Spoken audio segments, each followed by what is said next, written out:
Again, give us your name and outlet, and then take it away with Dean.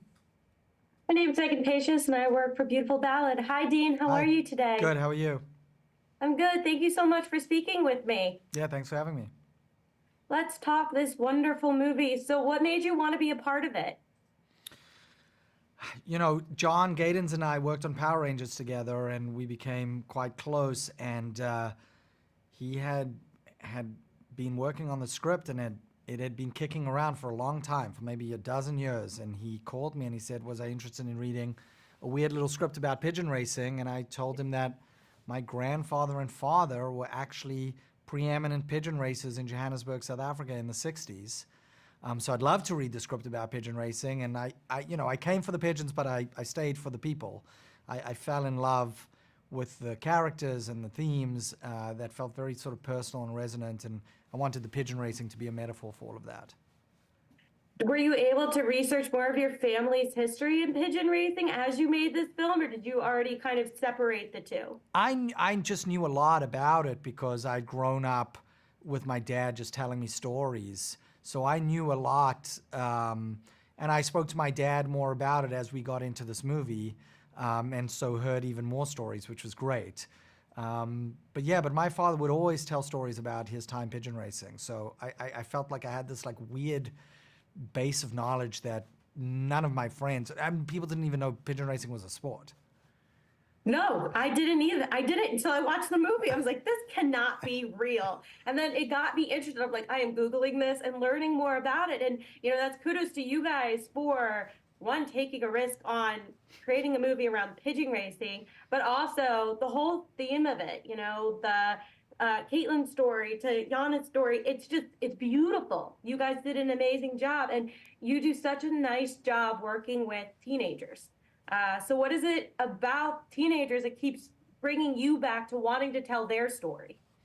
I think I've always been attracted to coming of age stories. I think because there are a lot of themes in it that I find fascinating.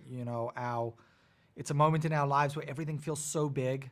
Things feel like life or death, whether they are or they aren't. The idea of belonging, I think I'm very interested in. Where do we belong? To whom do we belong? Can we belong in ourselves?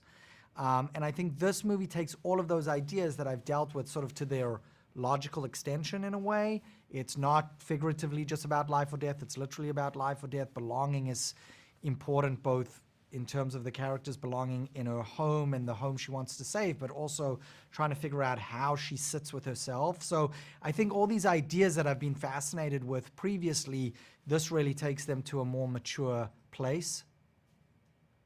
And what I loved especially was at the end when, a little spoiler alert, but when the Granger does come back, it's to a new home. Right. And I think that's key to the whole story is home is where your heart is.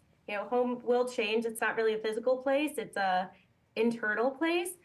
So was that always the plan to kind of showcase that? Yeah, I mean, home is obviously a big part of the movie and was a big part of Susan's article. And to me, that was important. But the thing that I really connected with was that every character in this movie is going through a crisis in one way or another. And they have to find a way to push through that and liberate themselves from that. And so to me, the pigeons become the metaphor for that, for being able to kind of, not to sound too corny, but to kind of soar above that, to break free of all of that. For my final question for you today, what are you hoping fans get from the movie? Just that, what I just said, that like we're all facing, a ton of crisis, I think, right now in our world. I feel like after COVID, we all feel that we understand that we're all a moment away from crisis. And I think this movie is about characters that face that down and manage to push through to the other side of that. Well, perfect. Thank you so much for speaking with me today. I'm excited for everyone to see the movie. Thank you. All right, JPI, let's cut.